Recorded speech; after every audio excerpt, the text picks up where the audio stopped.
In April 2017, a chilling crime unfolded in Lawrenceville, Georgia.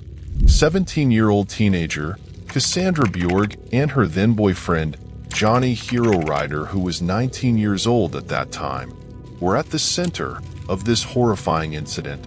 Gwinnett County teenager and her boyfriend are accused of killing her grandparents. The victims were none other than Cassandra's own grandparents. Her grandmother, Wendy Bjorge, and grandfather, Randall Bjorge, both of them 63 years old at the time of the incident. Cassandra Bjorge had a lengthy history in juvenile court. She left school and was placed on probation in February. Her ongoing behavioral problems prompted her grandparents to take custody. The family attempted to move her away from a negative crowd in Duluth to a more stable environment with her grandparents in Lawrenceville, but the decision only proved to be tragic. Not in a million years did I ever think something like this would ever happen. The bodies of Cassandra's grandparents were found on April 8th. The manner of death for Wendy and Randall Bjorge was brutal. They were not only beaten, but stabbed to death and then left to decay in the house by their own granddaughter. The medical examiner team confirmed that the cause of death for both victims was an incision to the throat. It became apparent that they used something sharp, like a knife, to do the deed. Authorities even believe that a tire iron was used to assault the grandparents before they were fatally stabbed. Warrants indicate a tire iron was used in the beating. Nobody knew it would ever get to this. It's the true sense of a tragedy. The violence inflicted upon them was unimaginable, and the shock extended beyond the gruesome details of the crime. What makes this case even more disturbing is the behavior exhibited by Cassandra Bjorge and Johnny Hero Rider after the incident.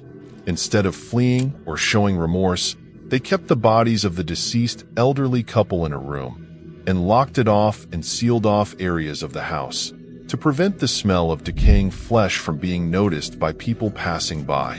The young couple then continued to live in that house as if nothing happened, in the same home where their victims lay dead upstairs. The teenagers even had the audacity to host parties in the house a few times, ordered takeout food, and even smoked, while the deceased bodies of the grandparents remained hidden in a bedroom. During the court proceedings, Gwinnett County Judge Deborah K. Turner expressed her disbelief at the callousness of their actions. She highlighted how they had brutally slayed their grandparents and then carried on with their lives as if nothing had happened. The judge denied bond for Cassandra, emphasizing the severity of the charges against her. Cassandra Bjorge's troubled history came to light during the trial. She had dropped out of school and faced probation earlier that year. They describe a long juvenile court history. Cassie dropped out of school and was put on probation in February. They say long-term behavioral issues led to her grandparents taking custody. However, tragedy struck when Cassandra and Johnny turned on the very people who had taken them in. A girl trying to live life larger than the means that she could handle, and it got away from her in a bad way and in a hurry, Attorney Kyle Coaster said.